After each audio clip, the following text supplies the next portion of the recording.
Em 2 de junho de 2017, em Curitiba, algo aconteceu que Daniel jamais conseguiu esquecer. Ele estava em um hotel movimentado, aguardando na fila para tirar uma foto com Marília Mendonça. A fila era longa, o clima era leve, fãs rindo, celulares erguidos.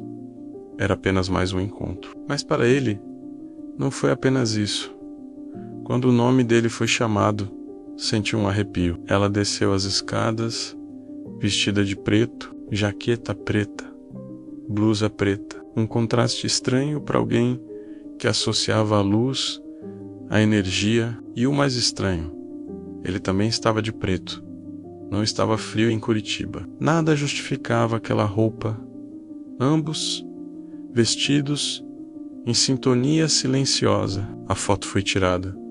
Um sorriso registrado.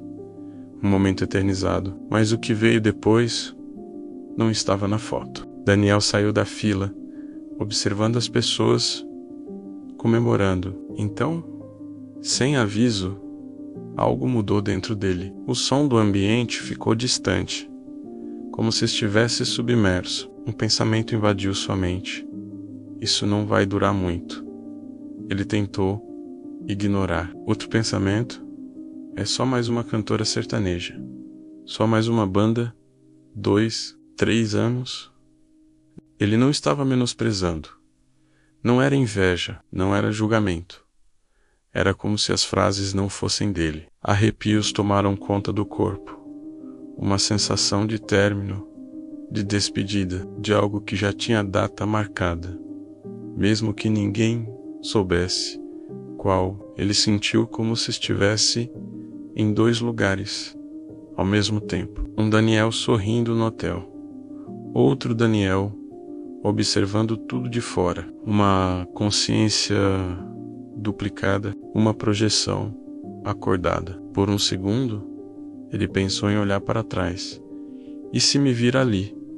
E se eu me ver fora do corpo? O medo travou seu pescoço. Ele não olhou. Teve a sensação clara de que havia uma mensagem ali, e se entrasse em pânico, perderia tudo. Saiu do hotel confuso. Tentou racionalizar. Disse a si mesmo que era imaginação, mas aquela sensação nunca foi embora. Anos passaram, a carreira dela cresceu, explodiu, dominou o Brasil. Hits atrás de hits, multidões, recordes. E então, em novembro de 2021, veio a notícia. O acidente. O país parou, e Daniel sentiu o mesmo arrepio de 2017 atravessar seu corpo. Não era surpresa, era confirmação. Dias antes do acidente, ele havia pegado a foto antiga, olhou fixamente para ela e sentiu algo pesado no peito. Uma frase silenciosa ecoou: vai morrer cedo. Ele sacudiu a cabeça. É coisa da minha cabeça. Mas não era a primeira vez que ele sentia coisas, algumas experiências mediúnicas. Ele já dominava intuições pequenas, sensações sutis. Mas aquilo era diferente. E então ele lembrou de um sonho. Uma cachoeira. Ele estava em pé, diante de uma queda d'água imensa. A água era escura. O céu nublado. Do topo da cachoeira, algo caía. Não era água. Era uma silhueta. Uma mulher vestida de preto. Ele tentava gritar, mas não conseguia emitir som. A água batia com força nas pedras e tudo ficava em silêncio. Quando acordou, estava suando.